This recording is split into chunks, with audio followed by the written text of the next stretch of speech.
एक तेरा हिज्र दायमी है मुझे, वरना हर चीज आरजी है मुझे।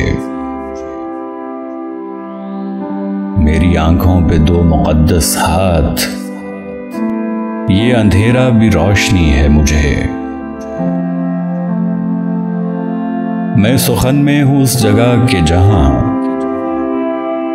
सांस लेना भी शायरी है मुझे। एक उदासी जो इतने लोगों में नाम लेकर पुकारती है मुझे। मैं उसे कब का भूल भाल चुका, जिंदगी है कि रो रही है मुझे। इन परिंदों से बोलना सीखा, पेड़ से खामोशी मिली है मुझे। मैं कि कागज की एक कश्ती हूं, पहली बारिश ही आखिरी है मुझे।